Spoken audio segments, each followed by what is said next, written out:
All right, good morning, everybody. Happy Monday, if such a thing exists. Welcome.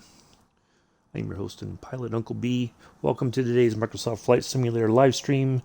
We are in the Junkers 52, leg 6 of our tour of America, departing from Charleston Executive here on runway 27. That is the best runway based on the wind.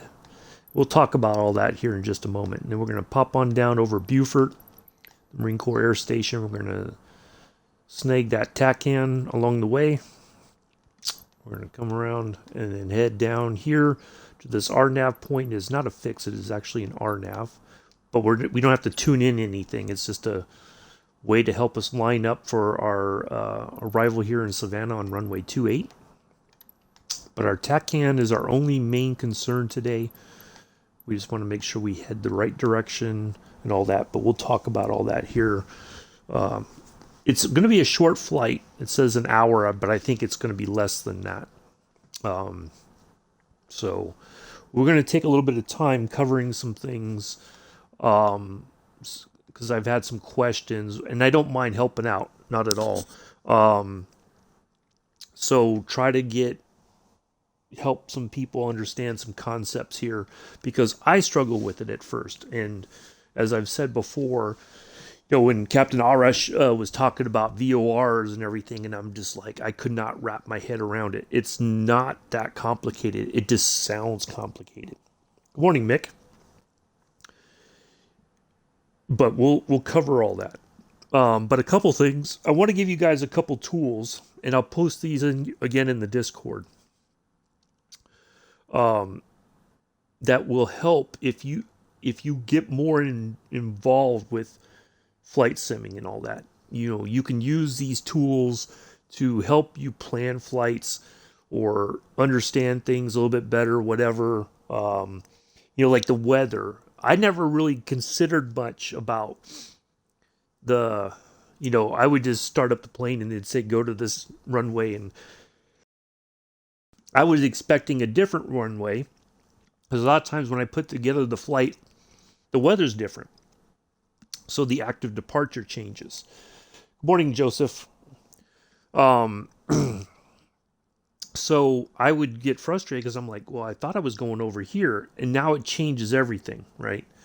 So if you're going to start up right on the runway, you want to pick the runway that's going to give you that you're heading into the wind to get you airborne and all that. I mean, this runway is a fairly short one right here, runway 27, but we'll probably be getting in the air round about here, because the Junkers 52 is phenomenal in that respect. It doesn't seem like it takes long to get it going, and then we're in the air and we're on our way.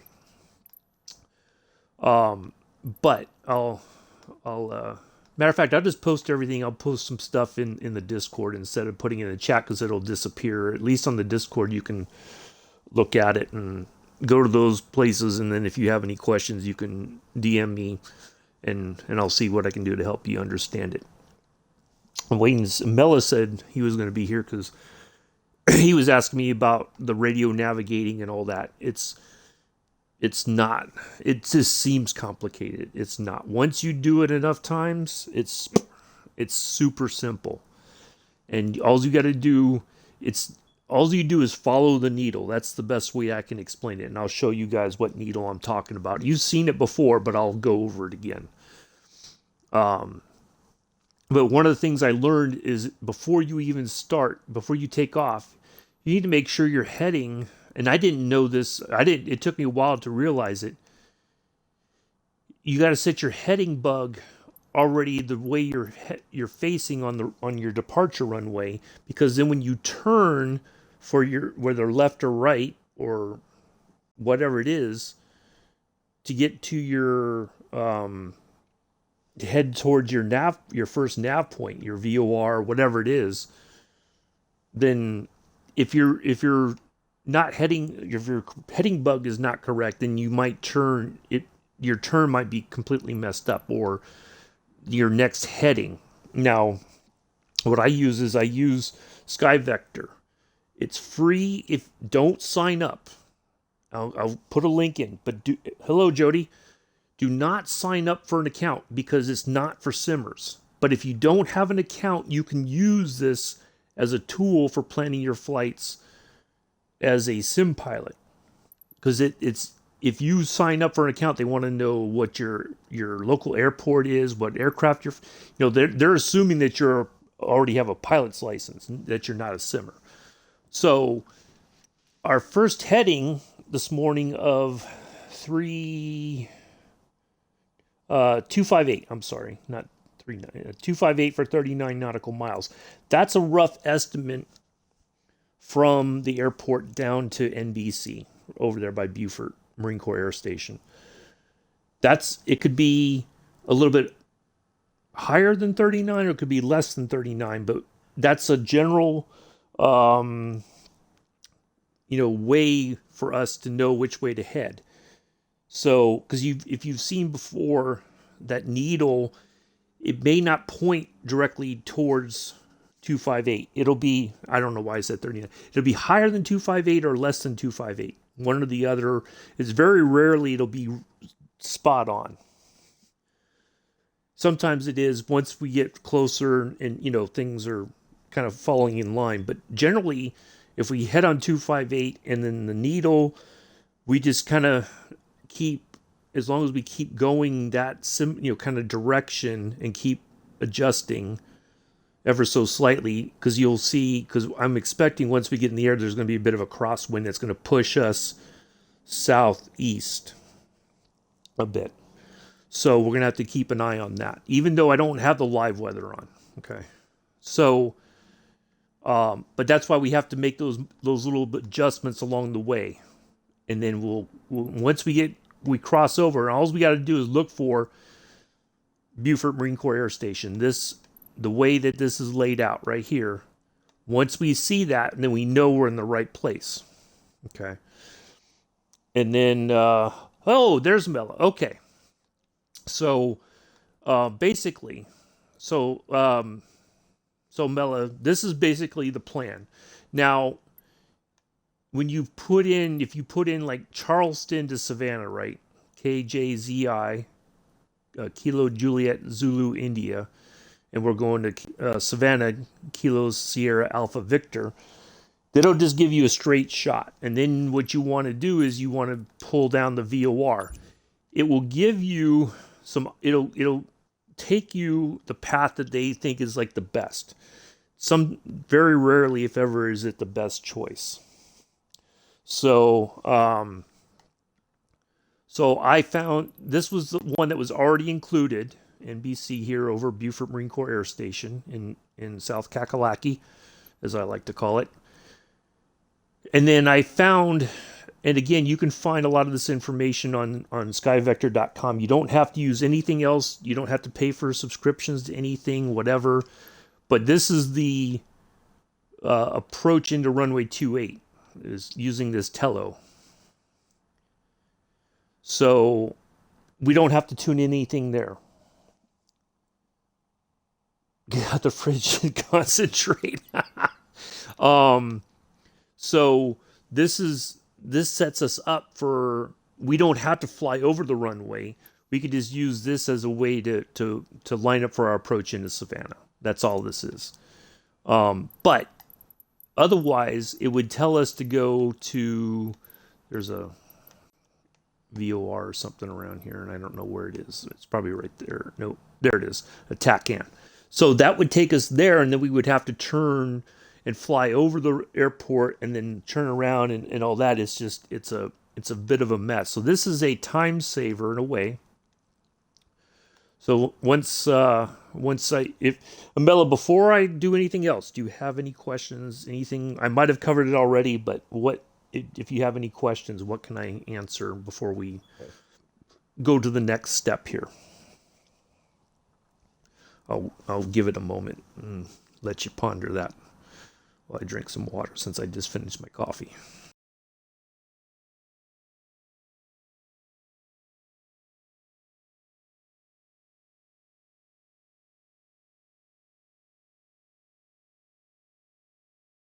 So if you have any questions, Amela, before I proceed, anything I can answer before we go get on the get ready for departure, and then we'll set up the aircraft. Well, no, they don't, but you can change. So it says here our cruising altitude is expected about 6,800 feet, but they're not going to tell you, you know. But if you look at charts or whatever, it might say you can't be at 6,800 feet when you pass over Beaufort Marine Corps Air Station. You may need to be higher, or you may have to go around or whatever. But no, there's no assignment. It's just that the plane will just climb, and then, but it won't like freak out and go like, oh, you have to be at here. That's only on like IFR flights. But in the real world, even if if we were navigating this way, chances are we would not be allowed to fly over Beaufort Marine Corps Air Station. We would probably have to go find another route, because there would be like, no, you can't do that. That's not going to work for us, kind of thing. So, because that's a military air base, and they don't just let anybody fly over, unless, if you were way up at 25,000 feet, that's a different story, but possibly. But that's, we're flying through restricted airspace, and you have to have permission to do that. Because if I look at Sky Vector, well, it doesn't look like it's restricted, but it may, let me zoom in here a little bit.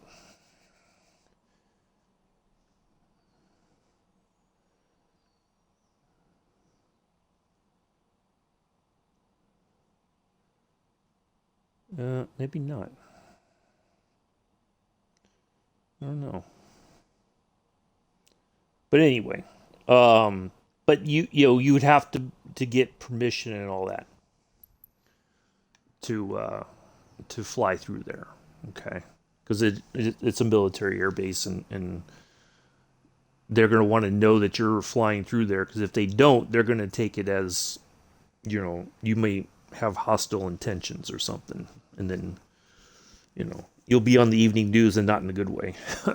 But anyway, so, but no, you're not assigned an altitude. It's just that you can fly, the plane will kind of do its own. Is it only their air? Yeah, because it's a military air base, you can't just fly over it. I would assume that if we were filing this plan in real life, either they would say, no, you can't go this way because of you're flying over a military installation, or they would say, once you depart Charleston Executive, you need to contact them and say, hey, I'm coming through, just to let you know. And then they could probably, your squawk identifier, they could track that, because they'll say squawk blah blah blah, or yep, we have you on our radar, continue, and let. So it's just it's a matter of safety, I think. So, but we're gonna fly this as if we've got permission. Yeah, if you don't tell them, or if they don't know, if you don't communicate, that's the thing, is if you have, there's a squawk code, like if you're having an emergency, it can identify saying you have an emergency, maybe you can't communicate for some reason, but there's like a different code for that. And there's like a list of different squawk codes or whatever. And you can, I don't remember where, but anyway, that's all like massive information that, if how in depth you get with the sim is entirely up to you. You can tune in a emergency code maybe on the on your identifier. There's all kinds of stuff, but we won't get really into that. We're gonna just fly like we've got permission. Everything's cool. We're not gonna get shot down or anything. We're not gonna get a fighter escort or whatever. It's just we're just something to think about. But in the sim, you can't fly anywhere. You don't, if it was real world, it may be different. Okay, That's all it is. It's just something to consider. But in the sim, we don't really have to worry about that. We can assume that we have permission. That we're cleared. They know we're coming. We're going to fly over and continue on to Savannah. It's just a nav point that we're using to pass through the airspace. That's it. So, any other questions, Amila, before I get started?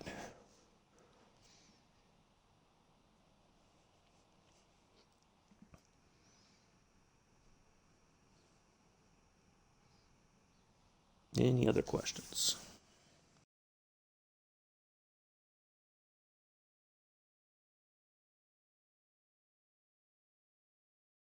Okay. Now, one of the other things too, if you're not sure what kind of navigation aid we're using, now I'll show you too. If you're putting together a plan and you're like, I want to do VOR to VOR, but you don't see all this stuff, right? If you click on, you want to open the filters, right? And I forget how it goes on the PC, but you want to open the filters and you want to turn on, go all the way to the bottom, the nav aids, the fix and RNav position report. Turn those two on, and that will tell you or show you everything on the world map, all that stuff. So, and then when you pick it, if you click on, like if I click on NBC, it tells me the type of navigation aid it is, the nav aid. It's a TACAN. It's fine. We won't get the beeping because it doesn't emit the beep, the 3-letter code for NBC. Okay, I just wanted to talk about that for a second. I just remembered. And then it gives us the frequency, the 110.500. All we need to worry about is the 110.50. We don't need to worry about that last zero because it doesn't. Everything usually it should have a zero at the end. So all we have to do is worry about those first two numbers after the decimal. Okay, that's it. So, and then, but then you can create a route, or you can ask if you click on the VOR to VOR, it will give you a route, and you're like, oh, that's just going to be too much. And then you can zoom in and you can kind of create your own route and using VORs or nav aids in general. Okay. All right, so on to the next step. So let's go in here and get ready to fly. And this is the part that's kind of it's simple, but it seems complicated, but it's not. It's really not. It just feels like it.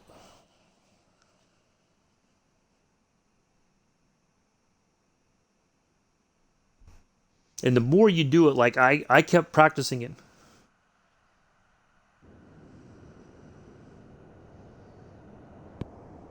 Ooh, wow, look at that sunrise. All right, so we don't have to wait for anything else. We've got, it's not a towered airport, so we can just get on here on the runway, okay? Oh, you're welcome, Amela, no problem. All right, so a couple things. One, now if you, on the Junkers 52, if you spawn in on the runway, the plane is pretty much set up to go. Your flaps are already set. The initial trim is already set for you. You don't have to go like, oh, it's all set for you. Okay. The only thing you got to do, if you want, I always put it on. I put on the pitot heat, and then you can put on any other lights or whatever if necessary, but all the lights should be on. Like right here, all of our external lights, our navigation lights and all that are already on. Okay. And then all we have to do, we can turn off the taxi landing lights if we want. We can do that once we get in the air.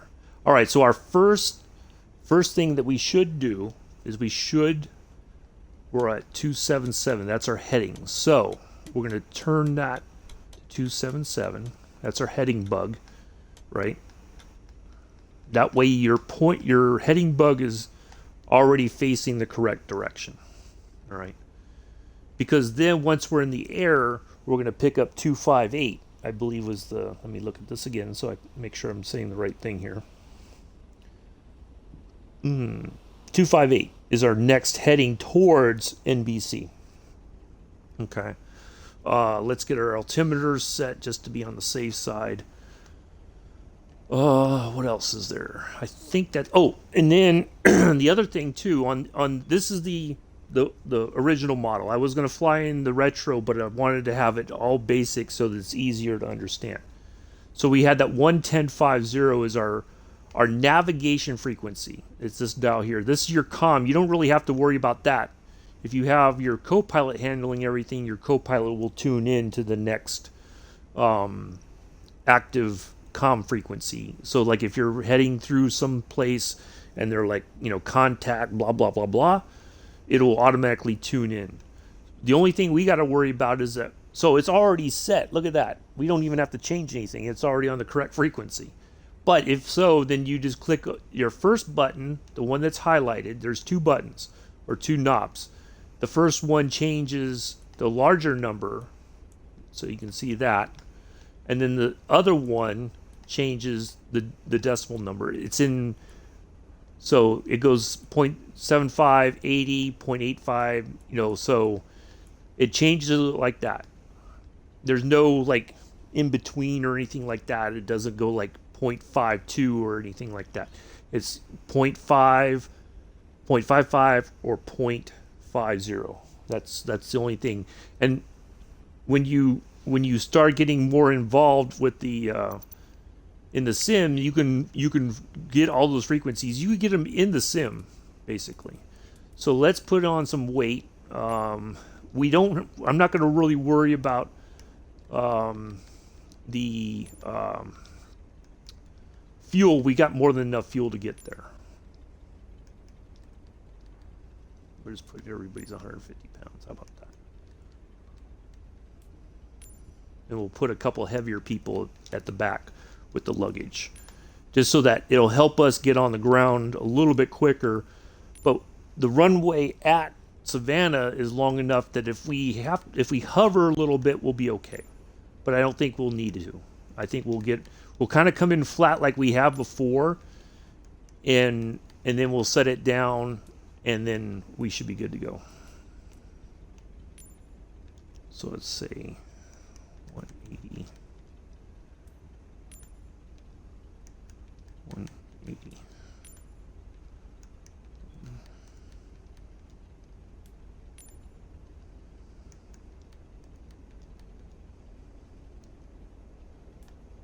All right, so there's all that. So we have some weight in the back. And then, so everything else is good to go. All right, so we don't even have to worry about luggage. It's all we're doing is putting the weight for the passengers. Now you won't see the passengers. It's just assumed that there's people there. Okay, just like we don't see our flight engineer or our co-pilot here. It's just assumed that they're there. Yeah, it will. So that's why I do it. Let me put the ident on too. All right, so.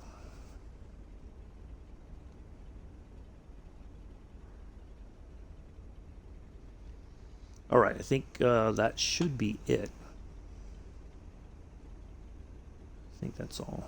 Okay, so we're all set. Let's go.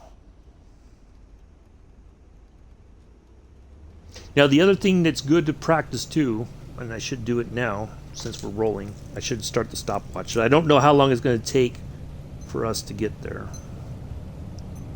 39 or 38 nautical miles. So look at that, we're already getting airborne. It didn't even take us very long to get up in the air from where we took off from start to. So there we go. We are already airborne. So we're going to continue on this for just a bit. This little. Wow, boy, that wind is really getting us airborne quick. Make sure we don't. So we're just going to follow this out just a little bit, and then we'll turn towards 258.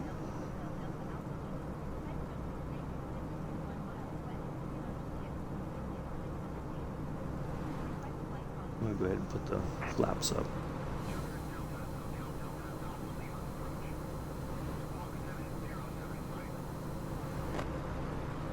All right, so I think we've got enough, we're airborne enough, we can go ahead and turn on 258.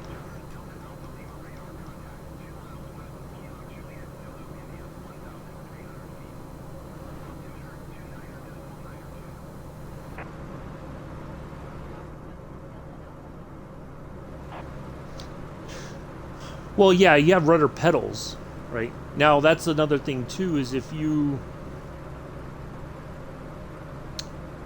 and this should, our VOR thing should kind of catch up here in a second. It's showing a different, but anyway. So yeah, you have rudder pedals. There's the pedals down there. But I use a assisted rudder. So basically, when I turn, the plane automatically applies a little bit of rudder when I turn in order to help me turn. But if you get the pedals, you'll have to learn which pedal to push and when to turn when you're flying. So that's like a little bit more advanced than, but yeah, your tail is your rudder right there. That's the rudder. Well, we are climbing really good. All right, so the needle I was talking about to follow, there's two ways you can look at this. We can follow roughly a heading of 258, but it's preferable once this activates, this little compass needle here, the radio, it's like, it says radio, it's like radio navigation or something, or radio compass. Once that activates and that needle starts pointing towards our TACAN there at Beaufort, that's the one that we really want to follow. Okay, that will take us, that is much more accurate than that little compass up here. This helps, but this is a bit more accurate. It will take us right to, it should take us right to the TACAN to intercept it. So you notice I'm not, right now the plane's kind of flying itself. It's climbing a bit fast, but that's okay. Eventually it's going to start to kind of do its own, start to settle down. I'm going to get a little bit off the throttle because so it'll start to settle, and then it'll do its thing, and then it'll come back. It'll start to climb back up. Okay.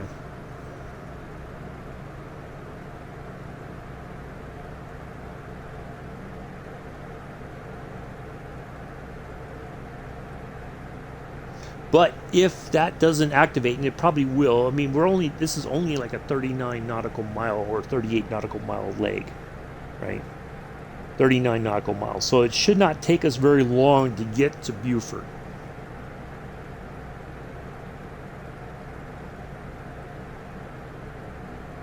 Oh, I can probably turn. Well, we can leave the lights on. That's okay.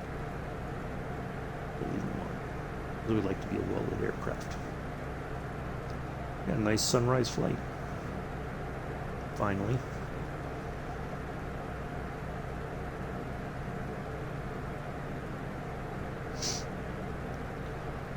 No. You just let it just once you get going, I just throttle back a little bit, and then it'll start to level off, and then you can lean your mixture a bit. I do it just out of habit because I want to get, as I get more in depth, I just usually go right about there once we're up a little bit, just to,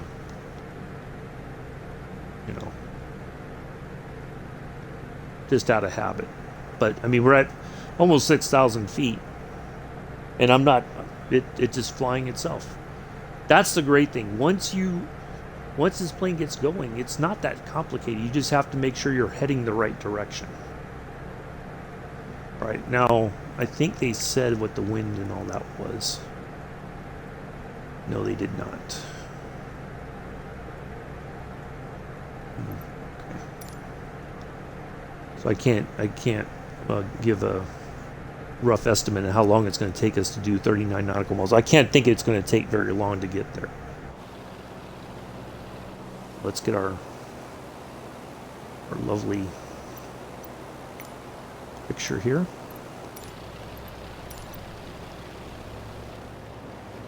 set up right there with the sun in the back. I like that one. There we go. Keep the default.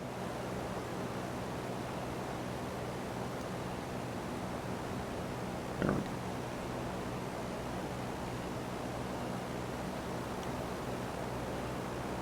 Ooh, I kind of like that too. There we go. There's our shots for the trip.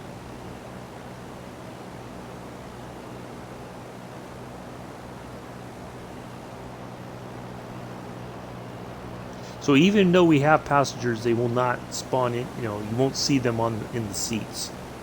That's okay.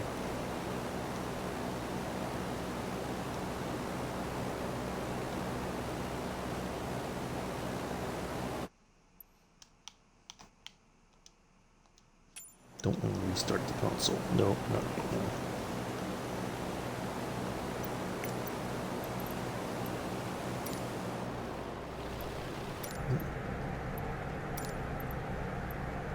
All right. So let's see if our needle still hasn't popped up. We're a little bit off our course, but we're not like super far off. That's the tricky thing if you're doing stuff like taking pictures and all that. You can lose, your plane will still fly, but it's not going to hold that heading. It's going to react to the wind and all that. So don't be surprised if you're outside and flying along and you're like, if you're in the what's it called, the showcase mode, the plane will still fly. It's going to react to the wind and everything. So yeah, well, I waited, Joseph. I can only wait so long for you to acknowledge that I said hi. Goodness gracious, young man. I saw you right away and I was like, let me say hi to him. And you just buggered off as usual. Goodness gracious, Joseph. I don't know.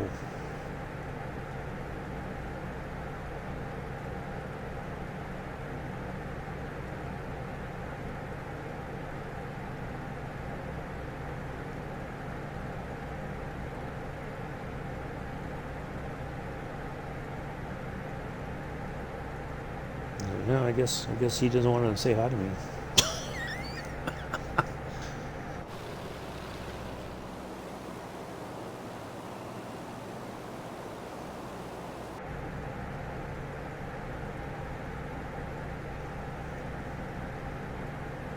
All right, so we're just kind of cruising along here. I'm surprised our needle hasn't engaged. Maybe it won't. I was out trying to see if I could sell the PS3, but I couldn't. Yeah, that's a pretty old system, Joseph. Well, there might be...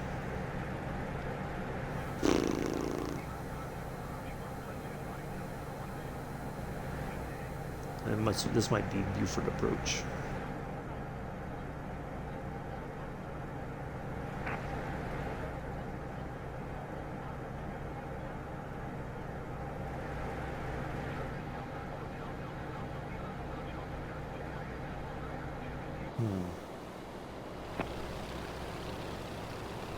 Let's see, we've been flying for about 10 minutes. I would say another 10 minutes or so we should be at Buford.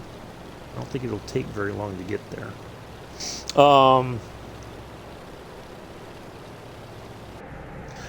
No, I wouldn't say, Joseph.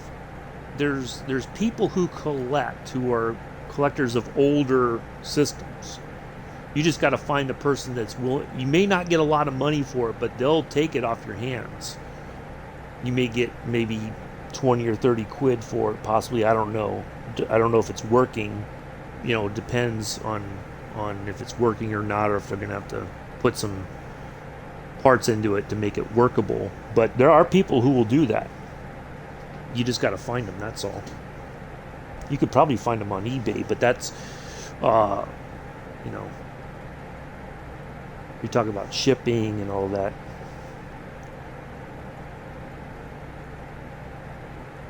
But yeah, there's people out there who buy old systems. Well, at least let me let me rephrase that. Pre-pandemic, there was probably a lot of people who did. Right now, financially, many people may not be able to. That's the difference. Because also, wherever you sell it at, no, but Mel is asking you, how much are you asking for it? For the PS3?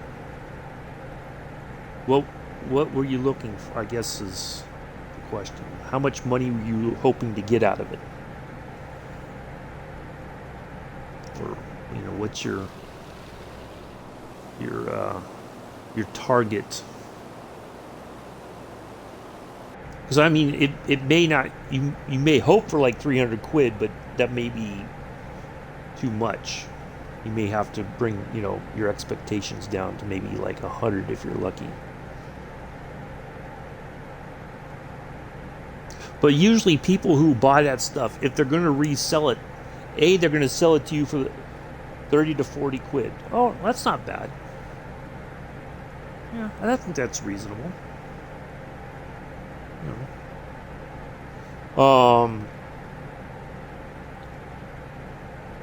But most people are, like if you ever watch the Pawn Stars, they always buy stuff at they'll give you the least amount of money they can give you for your item. Because they know they're going to sell it for profit to somebody else. They may have an interested collector or whatever who's going to pay them 2 or 3 times what you sold it for. So they're going to get their money back.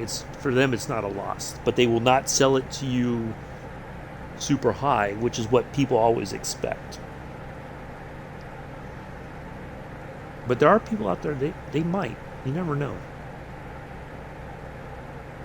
So if you notice, we're starting to we're leveling off here at about 77, almost 7,800 feet. Our expected, or what the sim said as our cruising altitude, is 6,800. But that's not set. We don't have to follow that directly. The plane is doing its own thing. It's still climbing a little bit, but it's not going at such a high angle or high speed that, we're still zipping up even higher. But eventually it's just going to kind of settle down on its own. Probably about 8,000 feet or so, or there hereabouts. Let's see, our needle still hasn't been activated. So, but most people buy like older systems for their kids. Yeah, it is. I think the other one is similar. I don't remember if in the retrofit, but yeah, this is all modeled like the original. You got these wooden handles, little clipboard for your notes or whatever.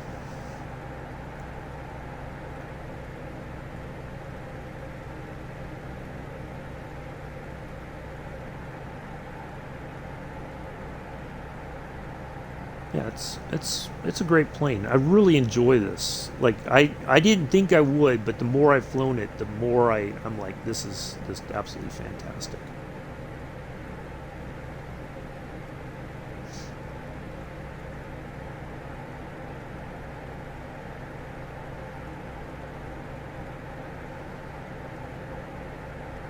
But yeah, Joseph, I would.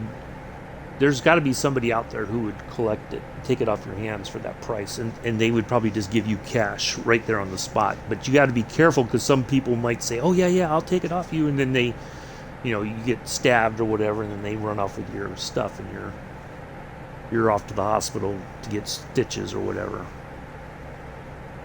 So.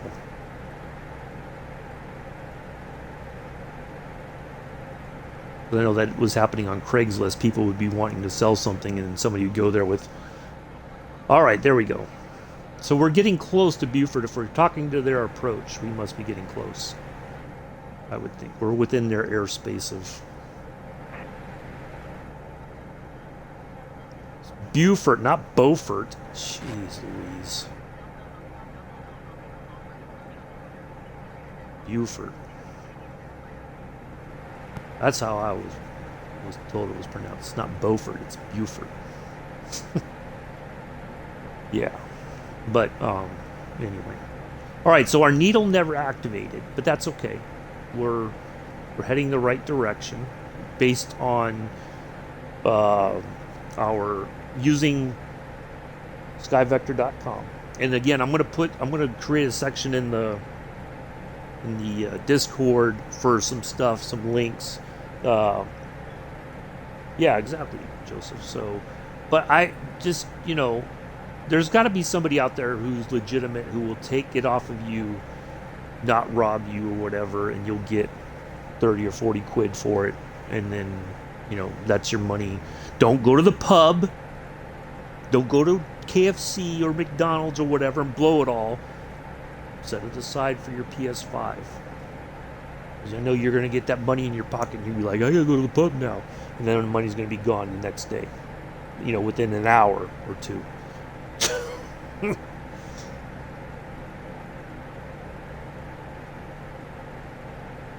Because I tell you, Mick might come find you and kick your butt if you do that. I know Metla will probably hop on a overnight flight to come there and kick your butt if you waste your money on that.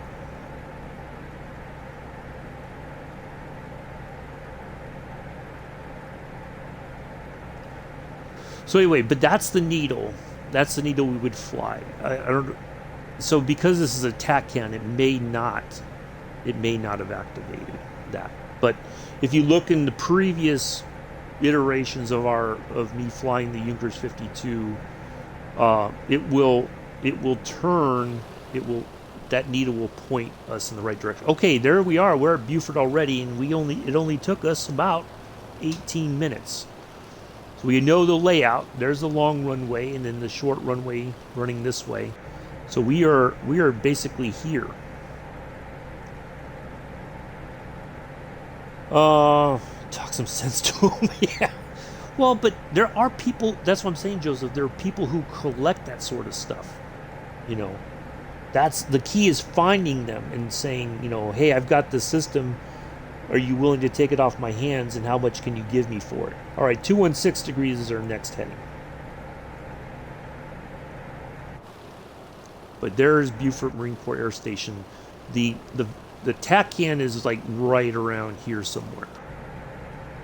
So we're going to turn slightly. We're going to make sure we intercept it. Right.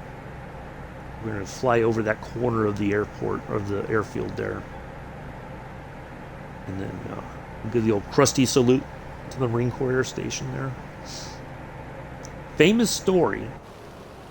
The actress singer Barbra Streisand, who had a house, or when they were filming Prince of Tides, I think it was,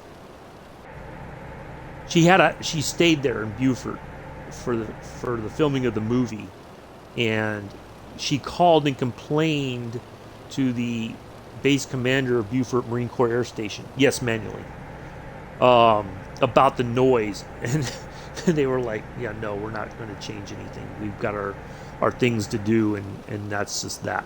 But yeah, she had the gumption to call and say, can you guys not fly? So anyway, that's a story I heard when I did a tour of Beaufort. You can do they have like the horse carriage tours of Beaufort, and what did I say? It was I forgot already. 216. Okay.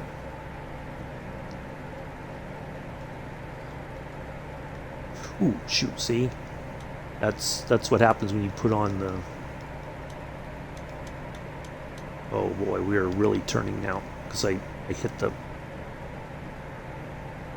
rudder instead. I thought it was on that, like I clicked it, and it was... So there we go. All right, so we only have a... this leg is only 25 nautical miles. So if it only took us about 19 minutes, it's going to take even less to get here. So we're going to have to start slowing down, right? And we're heading to this RNAV point. That's it. We don't have to tune in anything at all or whatever. We're just going to we just have to head towards this, and then our needle should point towards our final approach. So once we get to this nav point, or our nav, it's not a fix, it's an R nav, but we don't have to tune in anything. We're just flying this direction, and then once we get there, then we'll turn on our final heading. And once we get closer to there, then I can call it and say, "Hey, Savannah, we're coming in. Is it okay?" But there we go. So part of it is using terrain association in a way. We know the layout of Beaufort Marine Corps Air Station. We know that the TACAN is right around here somewhere, on that part of the base. And then once you intercept that, then you just go on to your next leg. Whether it's we were intercepting another VOR or another TACAN or VORTAC, whatever. Then everything would go to the next one, and then you would have to turn towards the next point.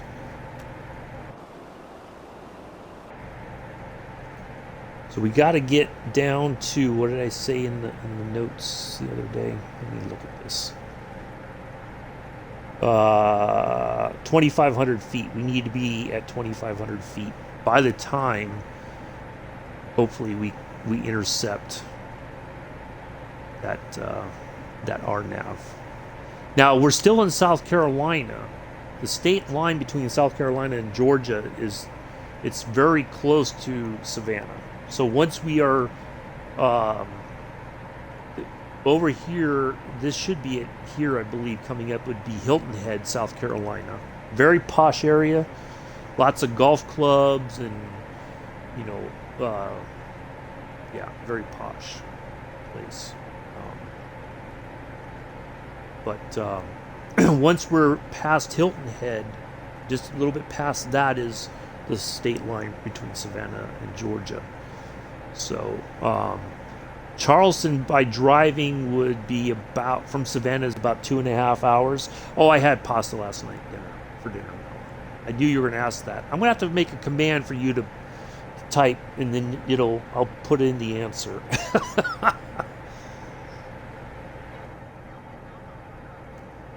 There we go. This is a good sign.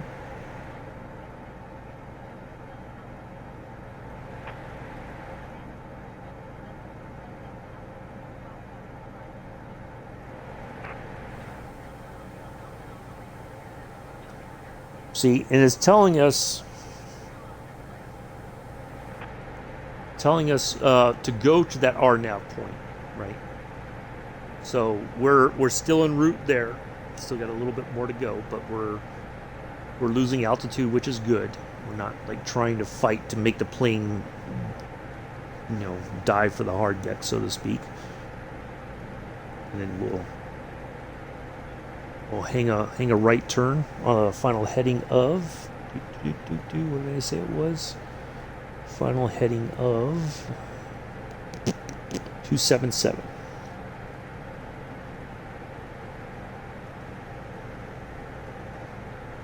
So yeah, this is it. It just seems complicated. It's not. You just have to practice at it. And, But like I said, I'll put in some links to some stuff, and that should help. But again, you don't have to don't sign up for any accounts, especially on skyvector.com. If you are a sim pilot, do not create an account.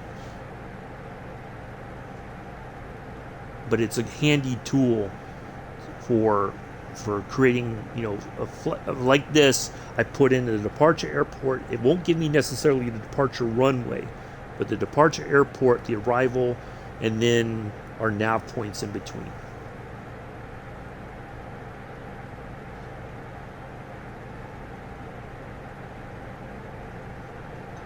Oh, time to take my vitamins. Yes, Amila, it's for real pilots. Gammon and chips. Gammon and chips. I've never heard of gammon before.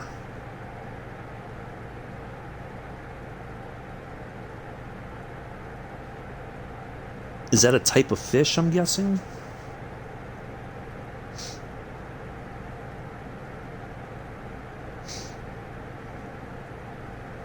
Yeah, but SkyVector, if you're a real pilot, you can create your flight plans using SkyVector. At least for if you're a private pilot, you can file stuff and all that.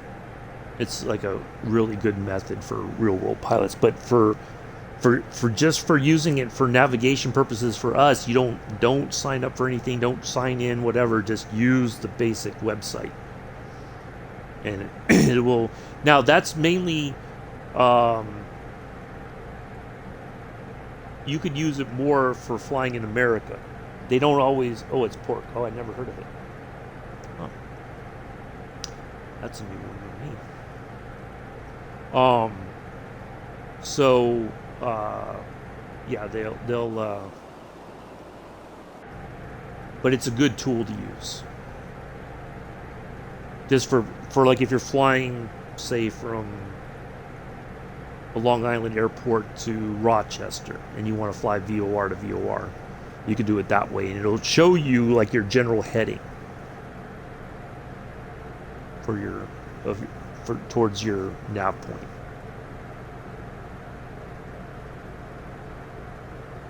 So again, see now Addie's is talking all posh. See, if he'd said pork and chips, I would have been like, oh, okay. So yeah, this flight didn't take very long to do. It said about an hour, but we passed the TACAN about 10 minutes ago, and we're almost to crossing over into Savannah. So yeah, this isn't going to be a very long flight, but that's the other thing too. If you're flying VOR to VOR and you want to, there's another site I'll send you the link to or I'll put it in the Discord. I'll create a section for it. So if you know your general heading, your speed and all that, it'll calculate how much time it will take for you to get to between each leg. Or like you say, the first leg I put in 39 nautical miles, heading of blah blah blah, the wind direction, the wind speed, and all that, and then it'll tell you what your true heading should be to correct for the wind, and then but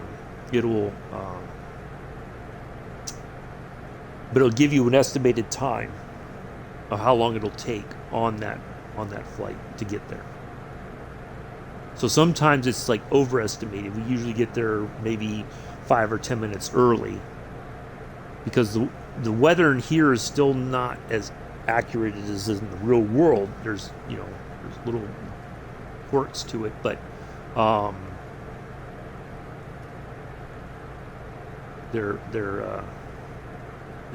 it's a handy thing to have for sure, handy tool.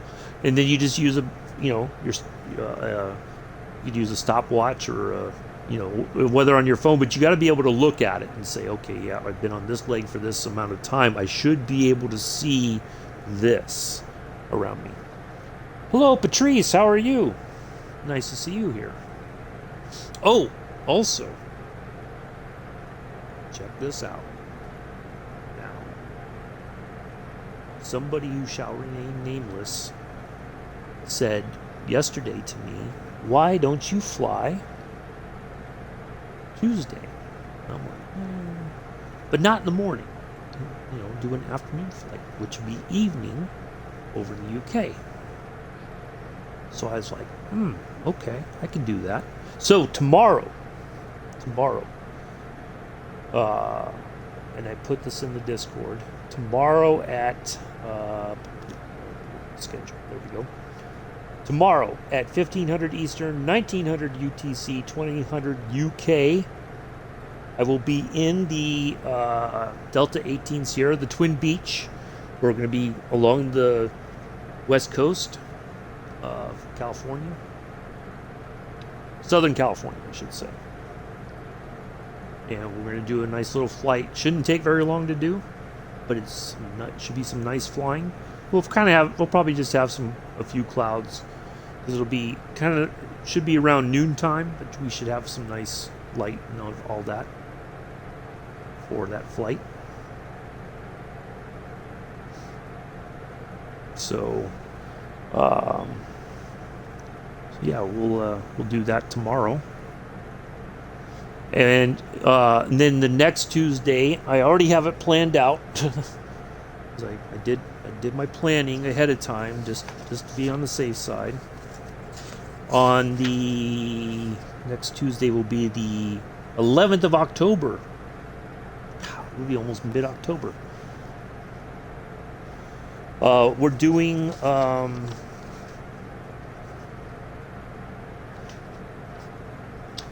we'll be in the Cessna 208.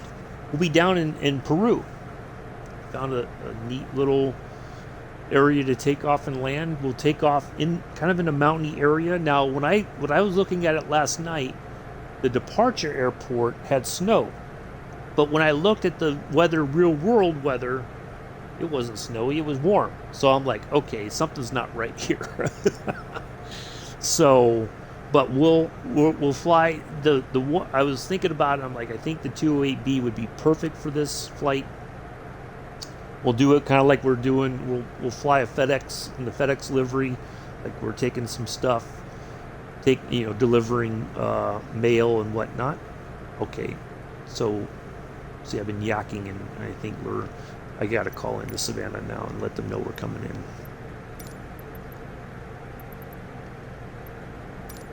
There it is.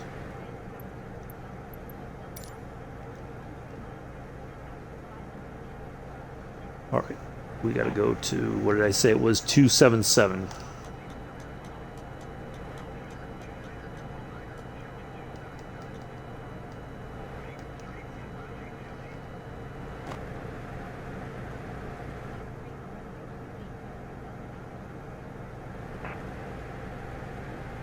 Oh, there's our glide path. Ooh, boy, I really got to slow down now.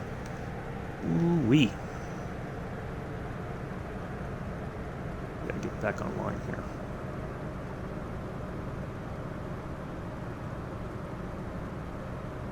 All right, so we want to come in flat, like we've been doing. But even though we've got enough, there's more than enough runway to get us there.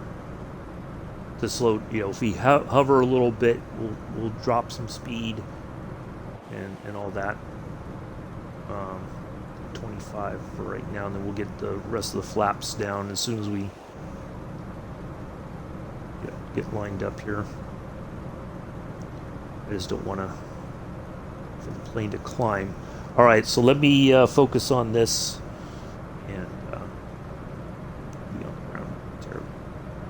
And there's nothing wrong. If you need the guidelines to help you figure out where the airport is, there's no big, it's not a big deal. It's if that helps you fly and until you get more confident. And sometimes it's easy to go like, oh, I know exactly, like if I had an actual chart in front of me instead of having to look at SkyVector all the time, it would be easy to, I could be like, okay, I know exactly where I am. This is the heading. I need to be lined up with this stuff. And I missed the turn because I was yakking too much. But there we go. Back on the path here.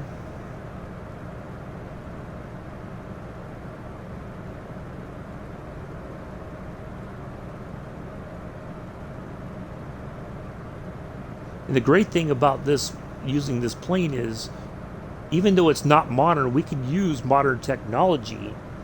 Like if there is a localizer DME at the end of the runway that we're getting ready to land on, it's there at the tail end of runway 28.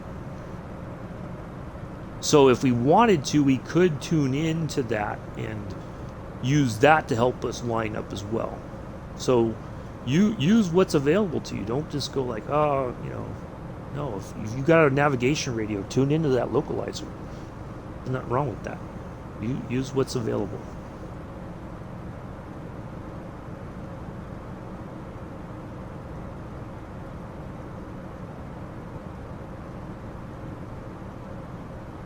But yeah, Bella, if you look at some of the other streams that I've done, you'll see that needle actually point. And that's the needle you want to follow.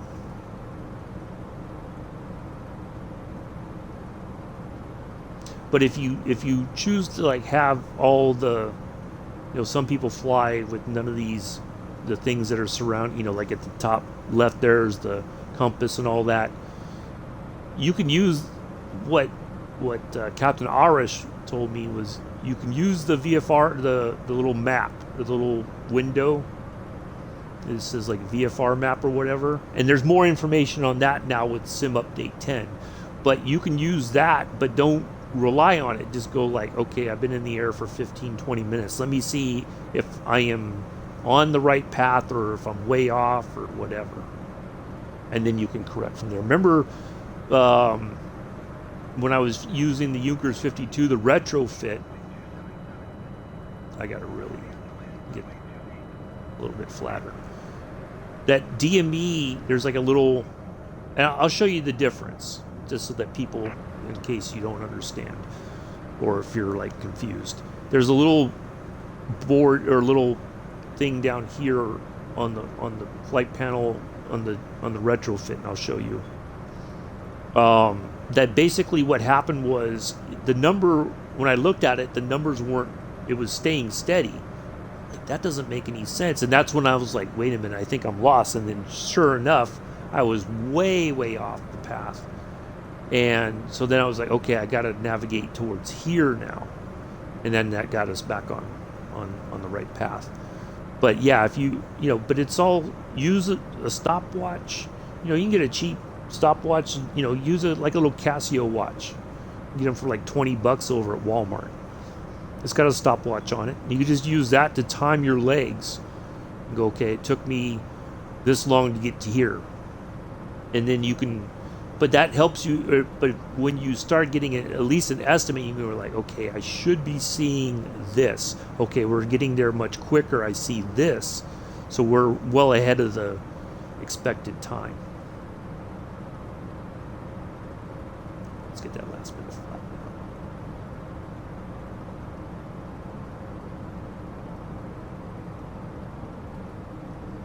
But there are some planes that have built-in timers, chronometers, or whatever. But that's what the navigator is responsible for. That they would time. They would say, okay, we expect to be here by this time, and they could change their numbers based on the weather. If the weather changed unexpectedly, they could say, okay, now we're going to be late by 20 minutes, or we're going to be much earlier because we got a tailwind, kind of thing.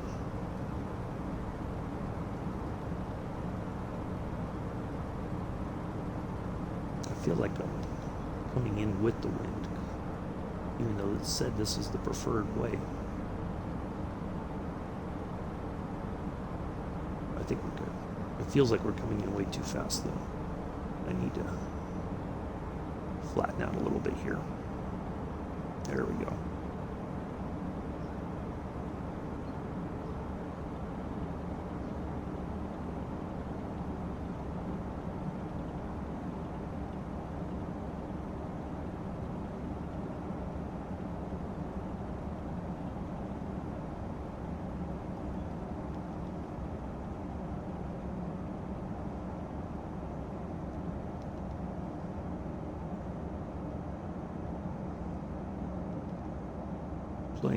Plenty of runway.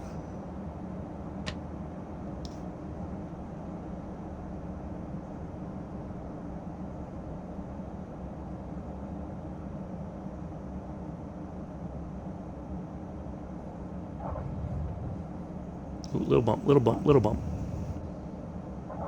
And another one. All right, there we go. On behalf of myself and the entire flight crew, we'd like to welcome you to Savannah, Georgia. Local time is 8:15 in the morning. We understand and appreciate the fact that Addie's had gammon last night with chips for dinner. Whew, that sounds so posh, Joseph. Ooh-wee. What are you like? But we're glad he chose to tell us about that today.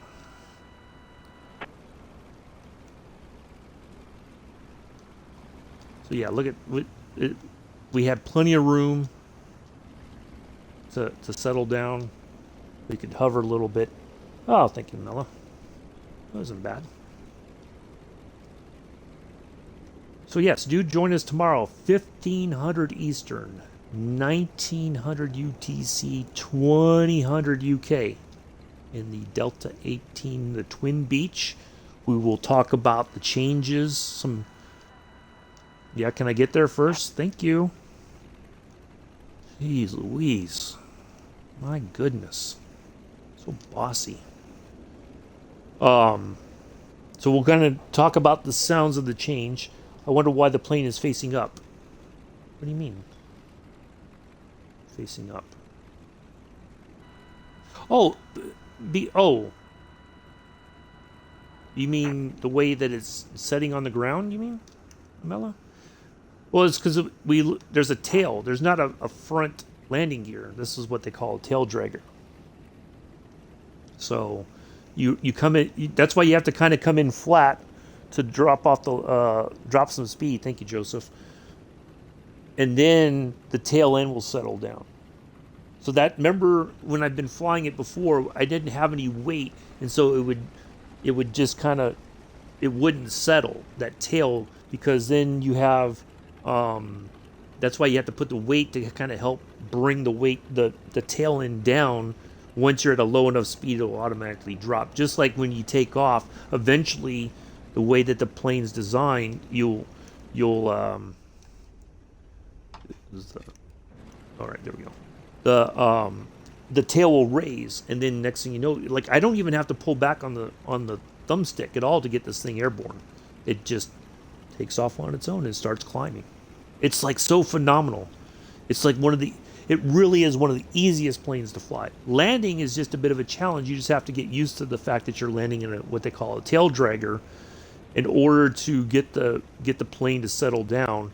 That's why I was like, let me just put some weight in the back, because as soon as we're on the ground, then eventually, once enough speed's bled off, then the tail will just kind of on its own.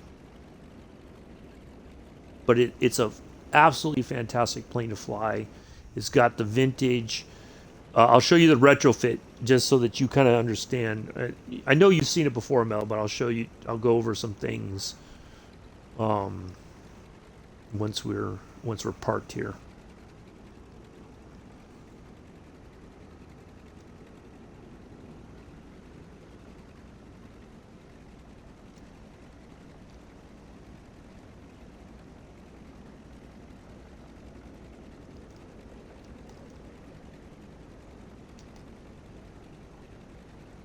And steering, what they did was if they wanted to steer, they would put the brake on one of either the left or the right wheel in order to help turn, and then they would just give it enough power on the left or the right engine to help turn the aircraft. But they kind of simplified it here for us. So all we do is just use the rudder, because I could use the left or right on the thumbstick. But wow, you don't even get the little box to help us know that we're there. Yeah, tail draggers, it's a bit different, because you don't really flare. You just kind of keep it level, just keep the nose up just a bit to bleed off the airspeed, and then the plane will kind of settle down on its own. All right, I think that should be good enough. Yep. That's all gone. All right, let's go ahead and turn everything off.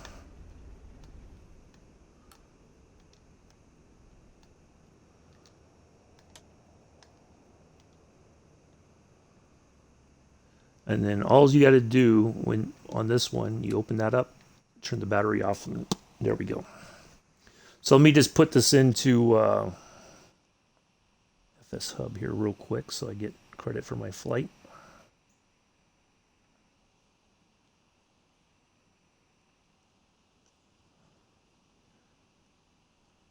Go down here, and then I'll show you the retro real quick, and then we'll be done.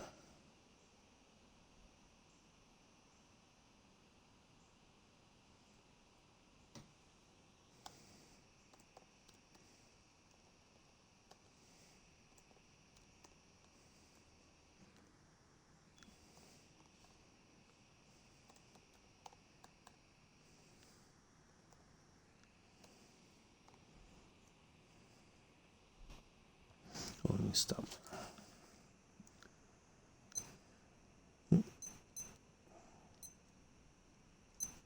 All right, there we go. And then I'll get the pictures on later. All right. Anyway, so, oh, thank you, Mick. Appreciate that. So kind of you. All right, so let's go back to the main menu here. And I'll show you, we'll spawn in here Savannah in the retrofit, and I'll show you the differences. The retrofit's amazing. It's still got the vintage feel. It's just that it's a much more modern plane, and you can do a bit more with it. Oh, that's liveries. We don't want that. There we go. There's this. The thing with this is you can... Where's Savannah? There it is. It looks like we parked over right there. Right? Okay. I don't know why it's like... The light is like that. That doesn't seem right. But this one has much more navigation aid stuff that it will help you. You know, if you're learning like the VOR flying, you could use this one so that you can kind of get used to the whole process, and you could track like your distances and everything. But basically, all it is you have a much larger navigation radio sort of stuff. There's much more that you have available to you for your navigating. I always switch it to DME. This changes your top number, your first number. Wait a minute. Why is it not?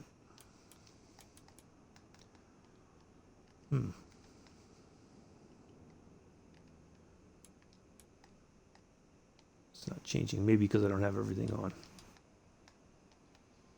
That might be one. So this changes your 110 number, right? And then this one changes your 50. But you don't have to, you know, the more you get involved, you can tune in these other frequencies, your automatic direction finder, stuff like that. If you know, if you're flying and there's one there and you know the frequency, you can tune it in here. So there's like 3 different knobs. So that takes care of the 8, and then that's the 9, and that's the 0. And then also you have, this little device right here that tells you how far you have to go between when you take off. Let's say we take off and we're heading towards a VOR, and if I turn this on, right, I turn this on and then I hit this mode, it will tell me how far I have to go. Now, if you're flying and that number is not changing, if it's staying the same or it's getting larger, you know then you're not going the right direction. And then you could use this. You hit these, and then so like VOR 1, this will point you towards that VOR. This is on the retrofit. This one will tell you how far you have to go. But if you look at it and you're like, wait a minute, I should be seeing the number go down. But if it's staying the same or it's getting larger, then you're either tuning into the wrong VOR or you're heading the wrong direction. That's how you know. That's like, I figured that out that one time and I was like, wait a minute, why is this number not changing? And that's when I'm like, I was way, way off course. And then, so this one, as long as you have it on VOR 1, this will point you in that direction, right? It'll say go there. Hold on a second. Let's get rid of this because I don't think it'll. Yeah, it still doesn't. Okay. So this will point you in that direction. That's the needle you follow. Okay. And then this one, this is your heading bug. So like when we were on the runway, we turn it to 277, for instance, right? And then from there, let's see, we were on what was our initial heading? Of 258. So once we take off, if we go to 258, and then also do this at 258, that those lines should stay aligned if we're on the right path. It may not always do that, but as long as, if you keep that stuff lined up, then that's another way of indicating you're heading the right direction. If the needle's behind you, then it's like, okay, now you know that you're going the completely wrong direction.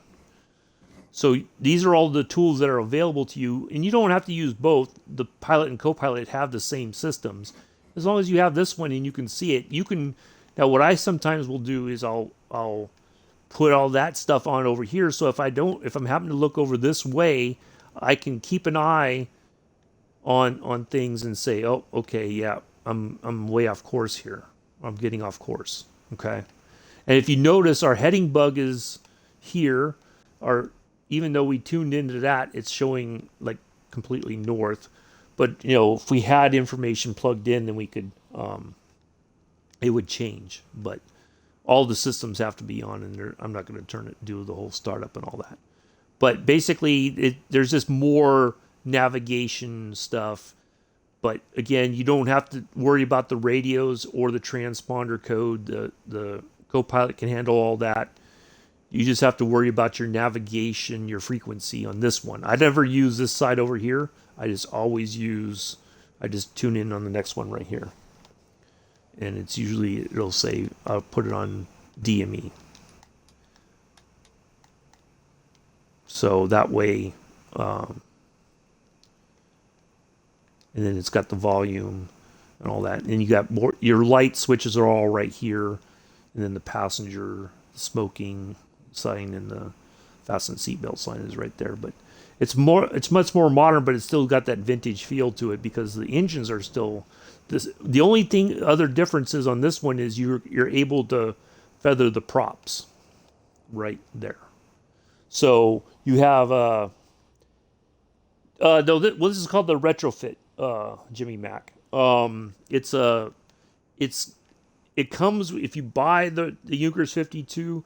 This is like the more modernized version. It's got more modern avionics in a way. But it still flies the same as the original.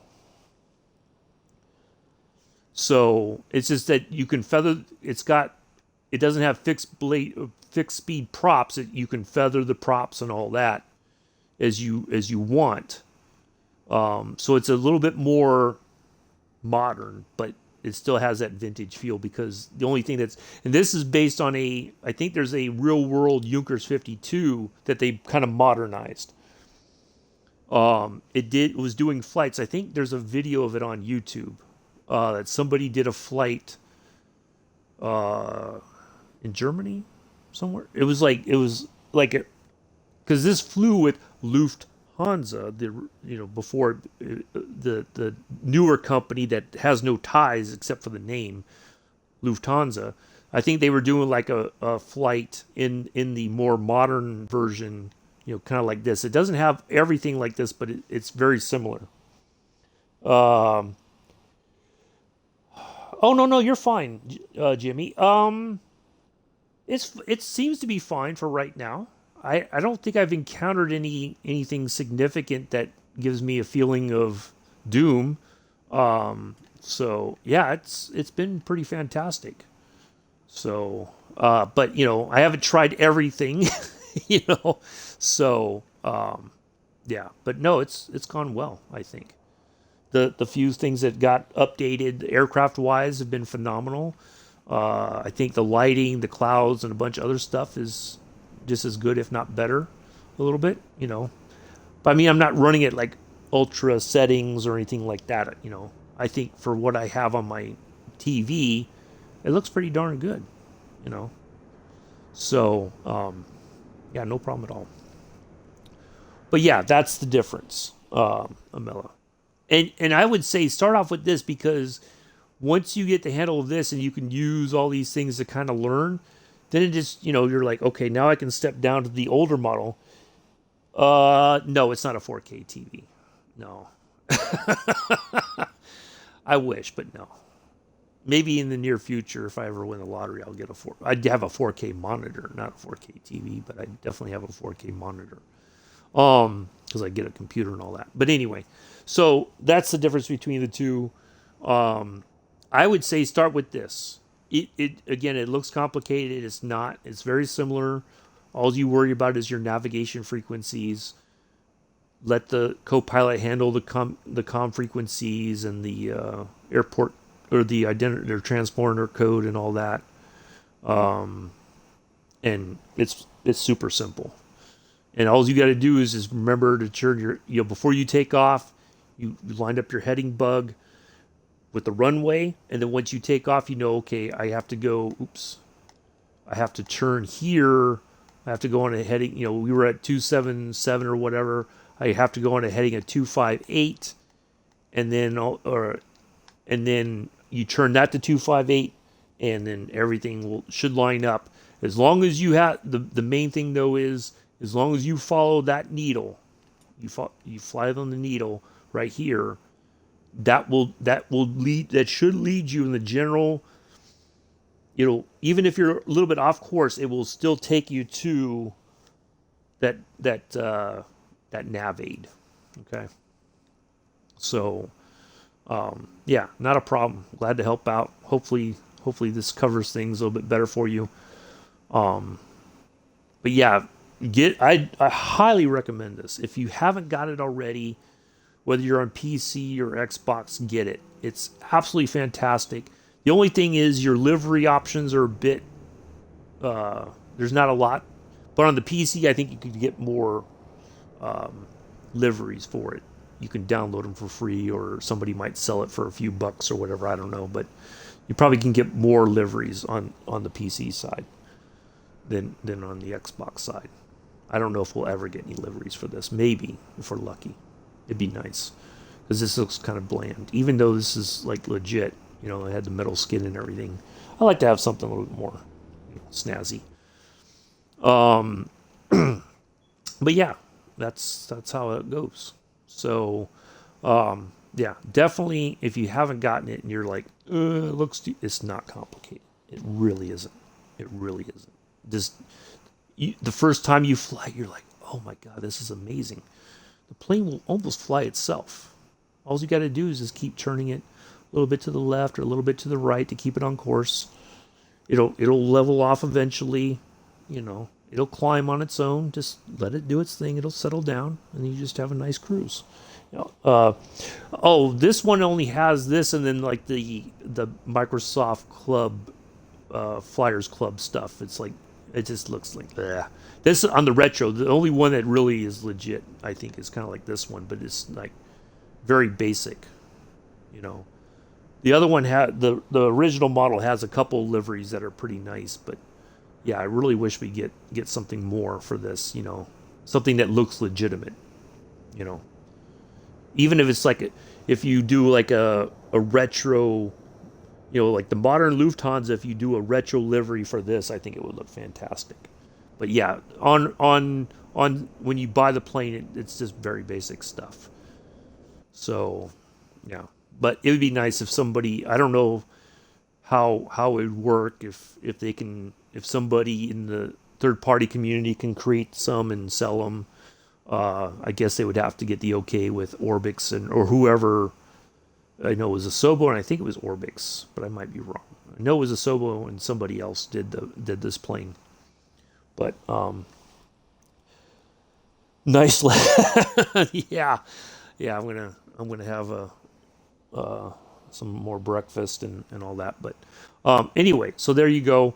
Highly recommended. It's not that difficult. It's a great plane to fly. It's got that vintage feel. Even if you have the retro version, it's still got that vintage feel to it. It's just got more stuff to help you navigate. So, I don't know yet, Amilla. I haven't decided. So, anyway, that will do it for today, folks. Hopefully you enjoyed today's flight. I will see you tomorrow, once again, 1500 Eastern, 1700 UTC, 2000 UK. For a flight in the Twin Beach. I'll put more information in the Discord. Thank you, Joseph. I'm glad it tickled your fancy. So, yeah, definitely. I will see you then. Do enjoy the rest of your Monday morning, afternoon, evening, early Tuesday, depending on where you are in the world. I have been your host and pilot, as all I have been and shall always be your host and pilot, Uncle B. I'm almost forgetting all the little lines that I kind of pilfered from Star Trek.